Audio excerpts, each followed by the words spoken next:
Okay, so Assalamualaikum warahmatullahi wabarakatuh. Let me introduce myself. So my name is Daffa Ghazan Alfaeza, and I'm from fourth semester in English department, English Educations department. So today I'm going to tell you about how to analyze a textbook with 4 components. The first one is textbook components, second one is textbook linguistic component, and then textbook presentations components, and the last one is graphic components of textbooks. So the first one is textbook component. Textbook component consists of 4 things. The first one is introductions, and then the second one is main contents components, and the third is summary, and the fourth is bibliography. So this is the book that I analyze. The title is When English Rings a Bell. As you can see from the cover, it's the combinations of red and green, just kind of interesting, right? And then next, like I told you before, textbook component consists of introductions, which is like the picture that I put on the PPT. Kata pengantar. Kata pengantar. Kata pengantar is introductions, and usually introductions appears at the front page of the book. So as you can see, the example is like this, and we move to the second one is main content components. What is main content components?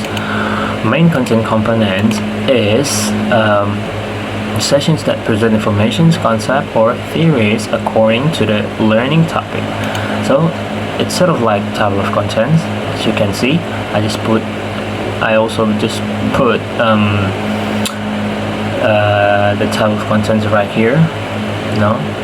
It is the directions of what are the topics that the students are going to learn. So this is the directions, the concept of the material. Okay, next we move to summary. Okay. What is summary? Summary is a brief explanations or summary of the main content to facilitate understanding. For example, like this. Like I just put in this PPT. Chapter, it's English time. We will learn the first one to get attention, the second one to check if we are understood, and the third one is to show appreciation to others and to tell what we or other people think of something.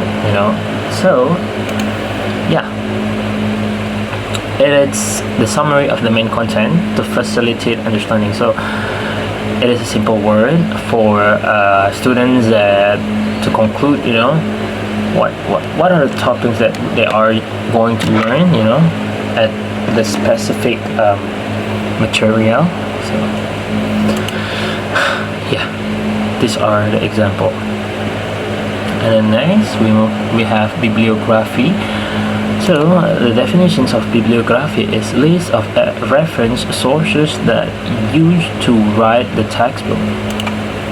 So it means in Indonesia is daftar pustaka ya. So these are the example of bibliography. And then the next one is textbook linguistic components. It consists of 3 things. The first one is language used, and the second one is grammar, and then cohesions and coherations.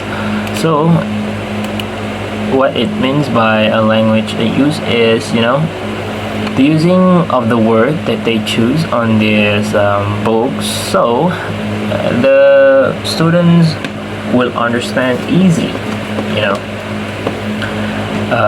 about the topics easily, because there are several types, there are several levels on English, advanced English, simple English, or daily life English. So if you put an advanced English on the textbooks that for the elementary school students or the junior high school students or even senior high school students, they are going to confuse, so in order to make students is understand about your topic is you have to use a simple language use. Example like this, it's also related to grammar. You need to put a simple word like this, in order to make students are easy to understand, like this using. Let me read you the example here. Here are what we will do. They use the sign stop or period, which just means stop, and then space, and then first, and then they put comma, and then move to the next sentence. It's easy to understand, even for kindergarten, they will understand about this topic. So you have to use language use and grammar that are in the low level, because the highest level of English is commonly used in university. So if you want to make a book, using simple language, using the simple, please use a simple language so the students will understand about your topic. Okay, so the last one is cohesions and cohesions. You may unfamiliar with this word, right? So let me explain to you a little bit about this. So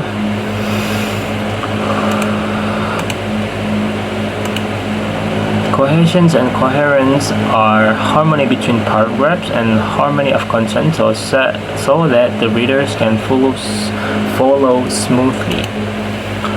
For example, like this. When you put the directions on the textbook that you made, the students will follow smoothly. They are not going to confuse which one that they have to read first. Like this, for example, you put the direction day 1, day 2, day 3, day 4. So they start reading from this one, to this one, and then to next to this one, and yeah. So if you put the directions correctly, the students will understand easily and also will follow the learning process smoothly. Yeah, that's it about cohesions and cohesion. The third one is textbook presentations or components. It consists of 3 things. First, writing styles, illustrations, example, and practice. So for the writing style, it's pretty much the same that like I told you before, the language used. But yeah, if you try to use an easy simple writing style, it will make students easy to understand about their topics. If you're using kind of hard or kind of high level of English, students will completely confused about your material. So make the writing style as simple as you can, okay? And then illustrations. What is illustrations? Okay, so illustrations is image or diagrams of graphs that support understanding of the concept of information that are present. For example, like this, these are the illustrations. The reason why they put the pictures on this, so the students will understand. For example, like this. Okay, ini apa ya, dari gambar ini sih kayaknya belajar ya ini ya. Kalau belajar biasanya ngomongin apa ya? And then they read this. Everybody, may I have your attention, please? Yes, ma'am. Yes, ma'am. Oh, jadi kalau dalam bahasa Indonesia, anak-anak boleh minta perhatiannya enggak, kan kelihatan dari gambar ini. Jadi kita itu kalau ada gambar, ada ilustrasinya, itu lebih menggampangkan kita untuk mengerti tentang suatu topik gitu. Okay, example and practice, Nah, di sini ada contohnya. Untuk example and practice, kalau di zaman saya dulu mungkin example atau practice-nya itu menggunakan contoh. Dia meneruskan kalimat everybody titik-titik taman sentence, terus kita harus tahu apa yang dalam titik-titik itu. Now it will make students are completely confused, because they just want to learn, right? So these are the best way to improving English in our educations at such a young level. So as you can see, communicating in our journal, every one of us will handwrite our reflections on our learning process. We will use English or Bahasa Indonesia. So they got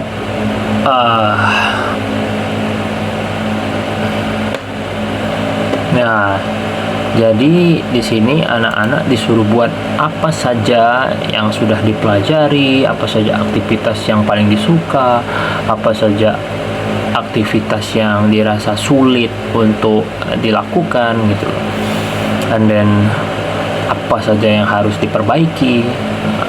Kalau tugasnya seperti ini, siswa akan berpikir, dia akan otaknya itu main. Jadi kalau using practice like ABC things or yang ABC itu tidak bisa membuat siswa pintar itu, karena kalau dia tidak tahu, dia tinggal asal-asalan aja gitu milihnya kan. Jadi I think this is one of the best way to teach our students. Yes.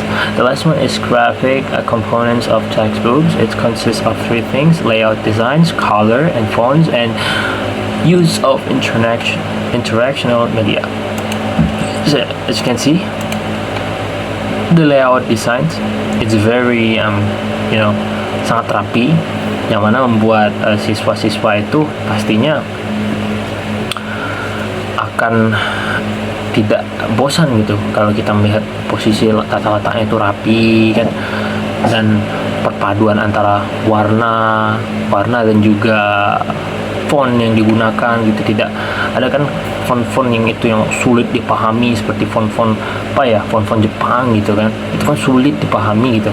Jadi kita sebisa mungkin itu pemilihan warna, pemilihan fontnya itu harus yang sederhana saja gitu, agar siswa lebih tidak sakit matanya tuh membaca tuh, tidak pusing, tidak harus ini apa sih gitu kurang lebih. Use of interactional media. Jadi kita bikin ilustrasi gambar seperti yang saya jelaskan tadi. Nah, seperti ini. Memang ini gambarnya tidak sedetail itu, cuman di sini kita tahu di sini dia sedang kenapa. Di sini ada panci, di sini ada kompor. Nah, itu kan nanti siswa peserta didik itu nanti dia berpikir, pekerjaan apa yang sedang dilakukan orang ini?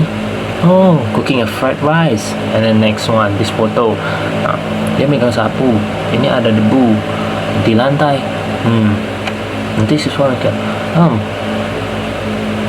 what are they doing in this picture, right? So, using sapu. Oh, berarti menyapu. Nah, kan interactional media. Ya, kita harus buat gambar-gambar ini. Jadi karena biasanya siswa itu kalau cuma tulisan doang gitu, tuh dia males gitu. Bukan males sih, kayak mudah bosen gitu kalau cuma isinya tulisan aja. Jadi kita harus bisa mungkin menggunakan media yang interaksional, media yang menarik gitu, gambar-gambar yang menarik minat para pembaca buku tersebut begitu. Ya, saya rasa itu. Thank you, and thank you for listening, and I hope you guys get something from this PowerPoint. And we reached the end of this presentations. Thank you, and have a great day.